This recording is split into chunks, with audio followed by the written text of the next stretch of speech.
Salut à tous et bienvenue à Conquest, le mag du mois de juillet. Bon ok, certes on est un petit peu à la fin du mois d'août, mais avec les vacances, eh bien le temps de recevoir tout ça, le temps d'enregistrer la vidéo, on est en tout début de mois d'août, mais rassurez-vous, il y aura aussi un Conquest le mag au mois d'août, parce que, eh bien eux ne s'arrêtent pas, hein, il y a tout le temps des précommandes chaque mois. Donc on va commencer par ça, on va commencer par les précommandes. Donc dans les précommandes, eh bien vous avez, alors bien sûr, le Tontor et son jumeau, comment il s'appelle, le Drum Beast, voilà, le Drum Beast et le Tontor, donc ils sont deux kits séparés, ce ne sera pas un double kit, vous ne pourrez pas faire le même dinosaure en prenant qu'une seule boîte, il faudra bien prendre deux boîtes différentes parce qu'il y aura une grappe d'accessoires qui va changer. Et puis on le voit, hein, alors autant sur le dinosaure en lui-même, on voit que c'est à peu près la même chose. Par contre après, vous voyez sur tout ce qu'il y a derrière, bon, vous voyez bien sûr les grandes défenses, etc. C'est quelque chose de totalement différent. On a tout l'arrière ici qui change. Alors ce pack-là, ça c'est le pack de pré-order, c'est-à-dire que c'est si vous le précommandez maintenant, en sachant que ce sera livré en septembre 2023. Donc vous allez avoir quelques petits bonus. Alors les petits bonus, voilà, on va les voir ici. Donc vous avez des petits autocollants, bon ça c'est mignon. Vous allez avoir par contre un équipage en plus. Alors est-ce que je vais réussir à le trouver? Alors là voilà, hop, vous allez avoir donc ce socle scénarisé, donc des petits raptors sur ce socle scénarisé qui ne sera pas disponible dans le Tontor après. Et puis ce personnage là en plus, donc ça c'est pour la version Tontor. Et si on va voir le Drum Beast, là vous l'avez là, vous avez un nouveau Sion of Conquest spécifique pour ce bundle là, d'accord, plus encore les autocollants les mêmes et le socle résine. Donc pour rappeler les choses, on aura bien deux bêtes différentes et si vous le précommandez maintenant, vous aurez le pré-purchase bundle, donc c'est-à-dire ces trois choses là en plus que vous n'aurez pas après, voilà, et ça va être livré en septembre. Et si vous ne voulez pas le précommander, que vous voulez attendre encore un petit peu, la version en boîte plastique non précommandable, non bundle, elle sera disponible en octobre, donc pensez à ça aussi. Si vous le voulez assez tôt pour faire un tournoi par exemple, eh bien il faudra le faire un petit peu avant. Donc après la taille, hein, on l'a vu, 23 cm. Alors 23 cm comme ça évoque pas grand chose, mais quand on met il faut 23 cm à côté, c'est que c'est quand même pas mal 23 cm. Donc est-ce que on est sur une des plus grosses? Oui. Est-ce qu'on est sur la plus grosse figurine plastique dans le monde du wargame? Eh bien écoutez, ça je vous laisse vérifier. Alors moi j'ai un petit doute avec Archaon, j'ai pas d'Archaon sous la main, il faudrait le mesurer, mais je pense qu'en tout cas sur Conquest, très certainement, à mi-Wadrun, on aura la plus haute figurine, et même la plus longue aussi, parce que là on est carrément à 29 cm. Donc pour ce qui va être livré en août, donc là à la fin du mois, eh bien on a le retour de la Founder Exclusive. Founder Exclusive, c'est une figurine résine qui est numérotée. Là il y a 750 exemplaires de cette figurine, sachant qu'il y en a 700 qui sont réservés à la vente, et les 50 autres suivants eh bien, seront pour des tournois, des conventions, ce genre de choses. En général, c'est des figurines qui eh bien, prennent de la valeur. Moi j'ai vu quand je voulais récupérer celle des Wadrun, eh bien après il fallait la choper sur eBay et souvent ça coûtait plus cher que ce que ça coûte à l'achat maintenant. Donc voilà, ne passez pas à côté. Donc ça c'est pour les 100 royaumes. Alors on a une figurine vraiment ultra dynamique, ultra scénarisée, c'est le principe. Donc ce socle scénique, vous pouvez bien évidemment l'enlever. Si vous avez envie de gagner un concours de peinture ou de participer avec une pièce d'exception, eh bien vous le laissez. Et si vous avez envie juste de jouer la figurine sur la table, eh bien vous avez la possibilité de détacher simplement le cavalier. Voilà. Après, donc là oui, hein, clairement c'est ultra scénique. Après c'est vraiment très sympa d'avoir ce dragon. Donc j'avoue qu'en termes de lore, j'ai pas eu le temps, hein, clairement, d'aller chercher un petit peu les informations. Parce que ces dragons-là, est-ce que c'est des créatures qu'on verra ressurgir au fur et à mesure? Est-ce que peut-être dans une future armée, on aura ce genre d'unité et que là, on l'a en prémisse sur cette figurine Founder Exclusive? Je ne sais pas, mais en tout cas, ça laisse présager de très bonnes choses. Donc voilà, après vous regarderez vraiment la figurine en détail. Ensuite, qu'est-ce qu'on a? On a eh bien, des sorties pour les Nords. Donc on a le Tegn qui est un officier. Voilà, allez un peu de plus près. Donc voilà, toujours les figurines ultra détaillées, pas mal de choses, donc on est vraiment dans le côté nordique, hein, les haches, la fourrure, les cornes, voilà, on est très très bien. Vous voyez, son bouclier, là c'est un vrai bouclier, hein. Pour le coup ça le protège vraiment très bien, sauf si, hop, voilà, il laisse passer une petite phalange sur le pied, et que il se prend un petit coup sur le pied, voilà, mal joué, mais en tout cas là pour le coup on a un vrai bouclier, où il peut vraiment se cacher derrière. Après ce qui est assez distinctif aussi, c'est ça, alors, je sais pas comment on pourrait appeler ça, ces protections de pas ici, pour éviter peut-être de se faire décapiter ou pas. Je sais pas si ça existait vraiment en termes historiques, où est-ce qu'a été chercher l'inspiration le sculpteur, je ne sais pas, mais en tout cas voilà, ça lui donne vraiment un look, et je trouve que ça rajoute vraiment à la figurine, ça lui donne ce côté massif en fait. Alors ensuite, toujours pour les Nords, on a un double kit qui sort avec les Ulfednar et les Berserk, et pas Berserk, on a envie de dire Berserk, mais c'est Berserk. Donc là, vous avez deux unités. Alors ce qui va changer souvent, c'est que, enfin, ce qui va changer entre les deux postures, ça va être évidemment l'armement. Là, on va avoir les Ulfen, comment ils s'appellent, les Ulfednar, qui sont équipés avec des armes courtes, petits couteaux, etc. Et vous allez voir les Berserk qui vont être équipés de grandes haches. Donc voilà à quoi ressemble l'unité en entier. Donc vous pourrez faire un état-major différent suivant la faction, enfin suivant l'unité que vous allez choisir. Voilà. Donc un petit peu morbide, hein, avec ces ossements. Là le crâne qui est utilisé pour un peu pour garnir un petit peu les choses. Là aussi, il a la protection. Alors, je sais pas si c'est tant une protection ou plutôt. Bon, je pense que c'est plutôt un peu rituel et pour le look, hein, d'avoir ces ossements-là. Sinon, bien sûr, il les mettrait dehors, hein, et puis il mettrait pas des sortes de codes de mailles pour se protéger. Donc voilà, ça c'est les Ulfednar, et puis on va les regarder, les Berserk. Voilà. Donc vous avez des grandes haches. Voilà, ils sont un petit peu moins, j'allais dire, sont un petit peu moins chargés. Alors là, vous voyez, on voit le dos. Bon, après, tant qu'on n'a pas le kit en main, on peut pas voir un peu toutes les options d'armes, donc on peut se fier uniquement aux photos qui sont là. Est-ce qu'il y aura des dos différents avec soit plus d'ossements, soit moins d'ossements? Ça, on le verra dans le prochain Conquest Mag, hein, parce que je pense que je pourrais vous les monter et vous montrer ça directement. Et puis on termine avec les Wadrones, hein, les Wadrones qui sont vraiment gâtés là sur l'été. C'est vraiment l'été Wadrone, hein, c'est l'été même dinosaure. Donc on a ce mois-ci le Chieftain monté sur Triceratops. Je vais vous le montrer en détail juste après. Et là, on a les Thunder Riders qui vont être l'unité. Alors typiquement, on va pouvoir l'accompagner. Sachant qu'après, en termes de règles, pour ceux qui voudraient déjà jouer le Chieftain Mountain, on peut le mettre avec les chevaucheuses de Raptor aussi, hein, puisque c'est de la cavalerie. Donc on n'est pas obligé d'attendre les Thunder Riders pour pouvoir le jouer. Ça, c'est plutôt une bonne nouvelle. Après, bien sûr, je pense qu'en termes de jeu de mécanisme, ça va beaucoup plus être en harmonie. Donc là, c'est vrai qu'on a franchi une étape un petit peu plus loin. Moi, cette unité-là, elle me fait vraiment me dire que, eh bien, on veut personnaliser un peu plus l'armée. Avant cette unité-là, typiquement, j'avais vraiment l'impression que les Wadrones, c'était, et encore même, je dirais peut-être avant que les vétérans sortent, avec leur côté armes un peu Inca, Maya, voilà, qu'on avait alors vraiment en très légère dose avant. Là, c'est quand même beaucoup plus marqué, même jusqu'à aller avec les chapeaux. Alors si le chapeau, ça, c'est pas votre kiff, eh bien, vous pouvez les monter sans, hein. Il y a des têtes nues, enfin, il y a des têtes sans chapeau, donc vous pourrez les monter sans, vous êtes obligé de le mettre. Après, si vous mettez que des chapeaux, ce sera aussi possible. Mais je trouve que justement là, eh bien, en fait, quand on voit ça tout de suite, si on était parti directement là-dessus, ça donnerait un air un peu plus évolué en fait à la faction. C'est-à-dire que autant avant les Wadrones, moi j'avais vraiment l'image d'une faction très des orques sur dinosaures, très bas technologiquement. Là, on a une notion peut-être un petit peu plus traditionnaliste, un peu mexicaine, avec justement leur parure. On n'est pas juste sur de la peau de bête récupérée, mais on est sur quand même un style un petit peu, donc voilà, qui est très tourné vers la nature, mais qui je trouve rend la faction un petit peu moins classique, déjà, ça c'est certain, même si bien sûr des orques qui chevauchent des dinosaures, on le voit pas souvent, mais on avait quand même le côté orque assez sauvage. Là, on va avoir des orques qui sont moins sauvages, donc écoutez, c'est plutôt intéressant. Je suis en train de voir ce qu'ils vont sortir au fur et à mesure, mais je serais vraiment pas étonné que plus la faction évolue, plus on ait ce côté un peu plus voilà, évolué justement.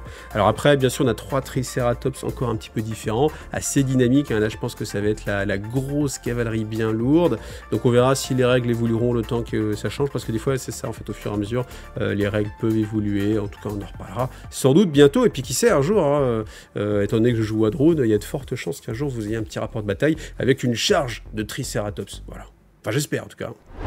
Alors, comme tous les mois, j'ai la chance et l'immense honneur de recevoir des figurines de chez Parabellum, toutes les nouveautés, je peux vous les monter et vous les montrer dans ce que j'appelle un unboxing pack shot, c'est-à-dire vraiment cette visu qui tourne sur la figurine, comme ça vous avez vraiment la possibilité de la voir vraiment en détail, telle qu'elle, et pas uniquement juste en photo, parce que c'est vrai que je trouve que les figurines, enfin, elles me font toujours sur Conquest un aspect assez différent entre quand je les vois sur le net, avec la peinture studio, et quand je les ai en main, où je trouve qu'il y a un aspect un petit peu différent. Donc là, ça ne déroge pas à la règle. Donc là, on a une figurine, encore une fois, ultra dynamique. Moi, j'aime beaucoup le cavalier. Et pour le comparer justement par rapport au Chieftain classique, eh bien, je trouve qu'il est beaucoup plus réussi. Enfin, le Chieftain classique, moi, j'aime pas du tout cette sorte de protection qu'il a en bambou. Je trouve que ça aplatit beaucoup la figurine. On voit que ça, c'est un petit peu dommage. Là, eh bien, on a une version un peu plus dénudée, on va dire, enfin, moins protégée, même si au final, il est quand même protégé par un Triceratops. Donc, je préfère avoir une protection de Triceratops que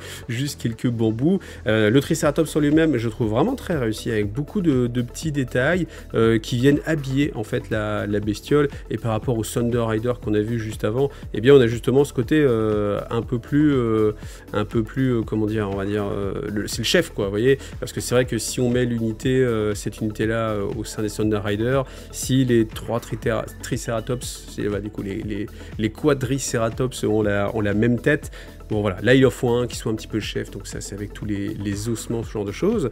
On a cette lance aussi, pareil, assez dynamique, vraiment dans la volonté de charger. Après, je pense qu'il ne doit pas avoir forcément grand chose tout le temps, il doit toujours être un petit peu en train de se décaler. Le figurine, honnêtement, vraiment bien réussi, tout en résine. La profondeur de sculpture pour la résine de chez Parabellum, je trouve qu'elle est vraiment très efficace. Voilà, bon, honnêtement, pas grand chose à dire de plus. Après, qualité de figurine impec, en termes de jeu intéressant, et puis après, bah voilà, à vous de voir le look. Après, bon, sur la peinture, il y a pas mal de petits détails à faire, mais comme c'est des cuirs, etc., je pense qu'une fois que vous avez trouvé votre schéma de couleur, ce qui est dur en fait sur ces unités-là, c'est de trouver comment en fait faire de la créature qui se détache de l'orque en fait. Et au final, comme les dinosaures n'ont pas tous à la même couleur, il faut essayer de trouver des couleurs d'espèces différentes et essayer de marier un petit peu tout ça au sein de l'armée. Je pense que c'est un petit peu la difficulté. Et bon, on va pas se plaindre, on a des dinosaures, on va pas se plaindre. La boîte des Old Dominion Bucephaloi, alors je sais pas comment ça se prononce, je vous montre la boîte comme ça, vous la reconnaissez en rien. Alors j'ai peut-être quand même une petite remarque sur cette boîte, sur le design. Ça c'est pour Christophe, hein. C'est uniquement pour Christophe. Christophe, si tu me regardes, je te laisse transmettre aux intéressés. Je trouve ici en fait que les 6 petites vignettes qu'on a ici, alors c'est bien, ça meuble un peu l'ensemble. Par contre, c'est des choses qu'on va retrouver complètement juste à côté, à la même taille en plus, c'est même pas grossi. Il n'y a que celle-ci qui est intéressante parce qu'elle montre le dos d'une figurine. Et encore, faut le voir vite fait. Et je trouve que ça, en fait, ça n'apporte pas grand-chose. Alors que, hop, quand je prends la notice, regardez, en fait, ici, on a justement le rendu 3D. Donc déjà, première chose, c'est que le rendu 3D, je trouve qu'il rend la figurine plus lisible que les figurines peintes. Ça reste que mon avis, mais clairement, quand j'ai vu le rendu 3D sur la notice, ça m'a pas fait la même impression que les figurines peintes. Alors après, la peinture, on peut aimer ou pas, mais je trouve que rajouter ici, en fait, le concept 3D, déjà, première chose, ça permet d'avoir une posture différente. Là, on voit bien que celui-ci, on ne le retrouve pas sur les autres figurines, donc ça fait une posture différente. Il y a aussi possibilité de se projeter un peu plus. Et de voir un peu ce que nous on pourrait faire, parce que là la peinture ça aiguille quand même directement, et ce serait des informations plus intéressantes et assez faciles à faire puisque le concept existe déjà. Voilà, c'est mon message personnel à Parabellum. Bon, tant qu'on se met sur la notice, j'en profite. Alors là il y a des progressions sur la notice aussi, maintenant il y a, ça on l'avait déjà vu, des petits numéros directement, vous avez une photo, enfin une image des grappes avec les numéros, ça peut permettre d'aider. Vous avez tous les petits numéros, en général les numéros aussi sont sur les grappes, donc ça fait plaisir. Les différentes possibilités alternatives, donc il y a quand même pas mal de choix, et voilà, tout simplement, donc c'est bien. Allez, je vous montre la carte aussi, du Bucephaloi, avec le petit QR code. Donc vous allez avoir 2 grappes, là je vous montre la première où vous allez avoir, alors 6 choix de hallebardes ou d'armes dont je ne connais pas le nom, de masse d'armes on va dire.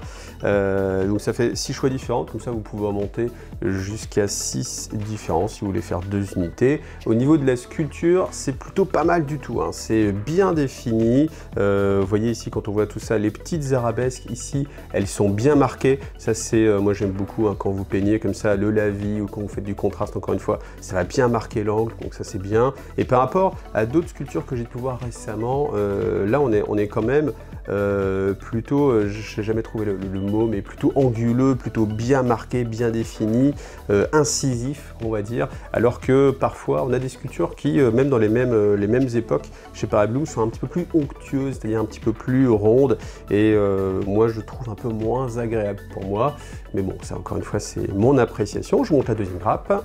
Deuxième grappe, vous avez même encore en plus une masse avec un boulet en plus, donc ça vous fait encore une possibilité de plus. Vous avez plusieurs têtes, ici on va voir, vous avez 4 têtes différentes, même une autre ici, donc à voir après quand je les montrerai, hein, c'est plus facile une fois qu'elles sont montées, mais en tout cas là on voit que la gravure est plutôt pas mal, ligne de moulage ça a l'air bien aussi, vous voyez, là on le voit sur la tranche, c'est assez facile de vérifier, vous regardez dans le plan de moulage, c'est là que vous voyez si les lignes de moulage sont marquées ou pas. Là honnêtement ça a l'air pas mal du tout, donc des beaux kits, hein, mais on sent que vraiment Parabellum ils ont fait d'énormes progrès sur la conception des figurines, de leur kit, même leur grappe, hein, vous voyez la densité de la grappe, on est sur une très belle densité, il y a beaucoup d'éléments, ce qui permet de rajouter beaucoup de choses, donc un kit qui se présente très bien. Et on y va pour le montage. Donc on a un triptyque, on a du Minotaure, ça c'est bien, mort-vivant, romain, voilà, donc ça c'est un concept qui est vraiment assez sympa. Honnêtement, je les préfère à ceux des City State parce qu'il y a ce côté un petit peu noble, justement, avec leur armure, qui souligne quand même quelque chose d'assez intelligent et pas juste un Minotaure un petit peu plus décérébré. Alors au niveau des armes, vous avez quand même pas mal de choix d'armes, vous avez, enfin vous l'avez vu sur la grappe, hein, pas mal de choix d'armes différents. Pensez bien, je ne l'ai pas dit, mais si vous voulez une arme particulière, faites attention parce qu'il faut des bras particuliers aussi. On ne peut pas forcément tout intervertir. Et sur la notice, si vous mettez, on peut changer certaines armes, mais avec les bras aussi, si on vous dit on peut les monter différemment, oui, certes, mais ça veut dire que il faut tout monter différemment. C'est-à-dire que si vous choisissez de monter des bras différents, vous aurez aussi une arme différente. Voilà. Après, sculpture, là, je la trouve vraiment très propre, hein, pour du plastique comme ça. Je trouve que là on rivalise avec ce qui se fait de mieux. À chaque fois on compare forcément, mais on peut pas s'en empêcher, mais je trouve que là on est sur un plastique vraiment très anguleux. Encore une fois, je vous l'ai dit sur les grappes, mais ça se voit aussi sur les figurines. Une fois qu'elles sont montées, elles ont une belle dynamique, même si dynamique on va dire oui, ils sont pas en train de sauter etc, mais ils ont des postures qui en imposent. Donc voilà, écoutez, je trouve que c'est vraiment une belle réussite, puis ça va rajouter aussi un peu de cachet à l'armée du Old Dominion, avec ces monstres là. Ça va être un petit peu différent des statues qui balancent des flèches. Là on va avoir quelque chose de beaucoup plus percutant, et voilà, donc ça fait une belle armée et puis une très belle sortie je trouve. Alors ce mois-ci, je voulais faire un petit peu de pub pour Toulouse et César de Mon Petit Laser. Donc j'ai déjà fait une vidéo très détaillée, je vous invite à aller la regarder, je vous la mets dans la description et puis en haut à droite, là comme ça vous allez checker. Mais sinon très rapidement, eh bien, il propose des accessoires spécifiques pour Conquest. Donc ça c'est exceptionnel parce qu'il n'y en a pas beaucoup qui le font. Vous avez donc après des choses génériques comme des mallettes de transport, moi c'est celle que j'ai. Honnêtement c'est très bien parce que c'est paramétrable comme vous le voyez en hauteur, ça permet de rentrer à des étages un peu toutes les bannières, etc. Pour information, bien optimisé, vous pouvez mettre 5 stands sur 3 stands, ce qui fait 15 stands par étage, capacité vraiment tip top. Si vous avez vraiment envie de mettre beaucoup de choses ou qu'il y a des grosses bestioles, voilà, vous avez cette mallette là un peu plus grande. Et ensuite, voilà, ça c'est hyper intéressant. Donc vous avez déjà des socles pour remplacer les socles vendus, socles en plastique. Donc déjà c'est des socles qui sont magnétiques, donc comme ça va justement très bien avec ces... Alors je l'ai pas pas dit, mais c'est un peu évident, mais c'est une mallette de transport magnétique, voilà. Là, c'est déjà fait, c'est-à-dire que vous recevez votre socle qui est déjà aimanté, et surtout, c'est le format Conquest, et ça, on ne le trouve pas ailleurs. Donc, autre chose, vous avez le choix, soit vous voulez tout coller parce que vous allez jouer que en mode Conquest et pas en mode First Blood, donc peu importe les petits socles, vous avez juste une planche, comme ça, de MDF, et comme ça, vous pouvez faire votre soclage. Si vous voulez garder la modularité, mais quand même avoir le principe des aimants directement intégré, avec le socle qui est magnétique, parce que c'est vrai que le socle de chez Parabellum, lui, c'est magnétique de la base de la figurine jusqu'au socle, mais pas le socle lui-même. Donc il faut rajouter encore des aimants en dessous. Là, tout est intégré. Vous avez, moi, ce que j'ai choisi, c'est l'option transparent. Et oui, comme ça, vous grattez du temps sur la peinture et vous n'avez pas à faire votre soclage. Après, ça permet aussi que l'unité ressort vraiment bien. Moi, je l'ai joué, il y a pas longtemps, je l'ai joué sur un tapis, je vais dire débarquement, mais c'est parce qu'on l'utilise pour du débarquement, mais plage. Et en fait, sur le sable, bah, ça rendait vachement bien parce que ça dénotait pas. Alors que c'est vrai que quand en face on a des socles un peu neige, parce que bah, on joue les Nords, bah, sur de la plage, même si c'est joli, après c'est des choix personnels. Mais en tout cas, bah, voilà, si vous voulez socler vous-même votre armée, vous avez cette solution-là. Si vous voulez économiser un petit peu, vous avez ces socles transparents que je trouve très pratiques. Et surtout, l'accessoire que je vous recommande parce que ça change vraiment la vie, c'est le multi-tool. Pourquoi? Parce que c'est et un accessoire de mesure et un accessoire qui va vous permettre de faire des roues. Donc tout simplement, vous venez la caler, vous avancez, vous avez fait vos 3 pouces, vous êtes sûr de ne pas avoir triché. Et surtout, c'est aussi un accessoire pour mesurer. Vous voyez les 2 encoches ici pour sa largeur, sur la profondeur, il va faire 5 comme ça, avec un seul outil. Franchement, c'est vraiment facile à jouer. Comme il fait 5 en plus, en général, souvent ça fait 5 les mouvements. Vous avez votre outil, vous faites votre tour, il reste 2 pouces. Vous n'avez pas besoin de le poser pour prendre votre réglette et puis refaire 2 pouces. Vous gardez cet outil-là, vous le mettez sur le côté, vous avancez 2 et ainsi de suite. C'est gravé des 2 côtés, ce qui est assez rare pour du MDF. Et voilà, un outil vraiment indispensable pour y jouer qui vous facilite, mais ça fait tellement gagner du temps. Donc voilà, n'hésitez pas. Vous avez en plus un code promo IGTV qui vous remet 5% de remise sur votre commande. Donc tout ça, c'est dans la description de la vidéo. Voilà. Pour finir, chaque mois, vous avez un concours, The Color of Conquest. Donc il suffit de mettre le hashtag Color of Conquest et vous participez d'office si vous postez sur Instagram et sur Facebook. Donc là, on a eu le gagnant, donc vous avez des bons d'achat à gagner, des bons d'achat, des bons de remise. Donc là, on a un magnifique petit dinosaure. Alors c'est vrai que je vous dis les dinosaures, mais c'est vrai que à chaque fois que j'en ai parlé avec des gens qui avaient des dinosaures, c'est pareil, on a des difficultés sur choisir les bonnes couleurs, parce que souvent les orques, on part sur des teintes un peu vertes, et les dinosaures aussi, on peut se les représenter, on va dire naturellement, ou dans les livres d'histoire, ils sont plutôt, alors personne ne connaît vraiment leur couleur, mais on part sur des teintes assez ocre, vert, etc. Et ça manque un petit peu de flashouillerie. Après, c'est vrai que là, perso, les turquoises, c'est plutôt pas mal.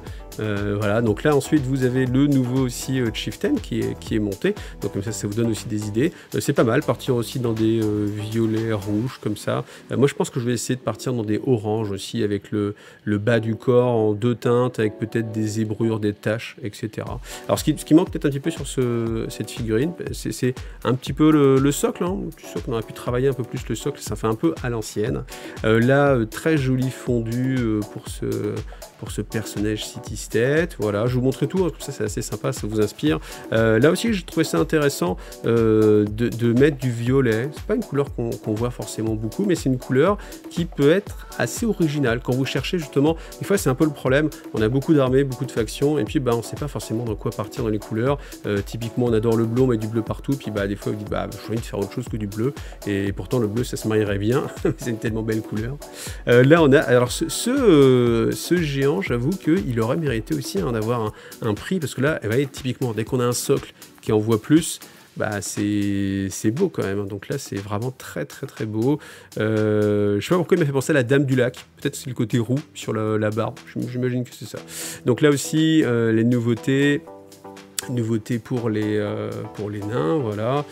J'avoue que cette figurine, même peinte, je pose toujours des questions, parce qu'on a envie d'imaginer que là c'est la tête, sauf qu'on est tellement attiré par ici qu'on pourrait avoir l'impression que tout de suite c'est une sorte de bouche et que les yeux seraient sur les côtés, etc. J'en avais déjà parlé, mais je trouve qu'il y a peut-être un...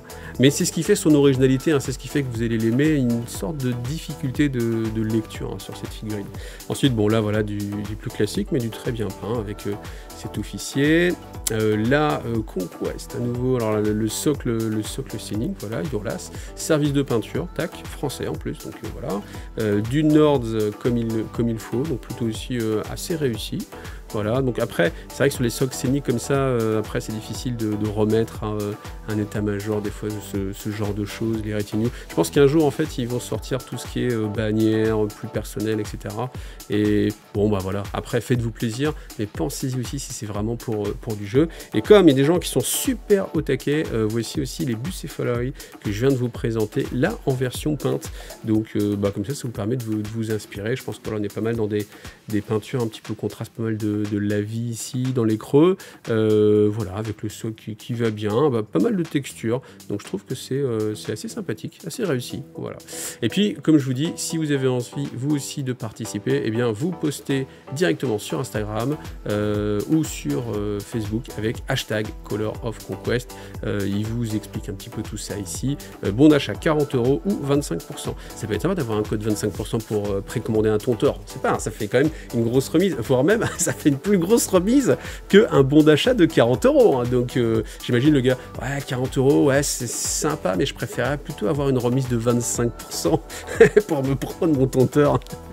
Donc voilà, bon, en tout cas, merci beaucoup à Parabellum encore une fois de me permettre de faire cette vidéo, et puis bientôt on est en train de préparer un rapport de bataille, normalement un rapport de bataille qui devrait sortir, alors sans doute pas au mois d'août, hein, mais plutôt à la rentrée, quelque chose d'un petit peu plus, compétitif, plus dans vraiment on joue plutôt que on vous apprend à jouer, voilà, pour lancer un petit peu le jeu, et puis maintenant, ça fait déjà quelques temps que le jeu est sorti, ça tourne pas mal, d'ailleurs je vous rappelle que si vous ne connaissez pas, vous avez le Discord, le Facebook francophone, allez dessus, vous avez toujours plein d'infos et plein de gens sympathiques. Voilà, merci à vous tous et rendez-vous le mois prochain. À bientôt, salut à tous.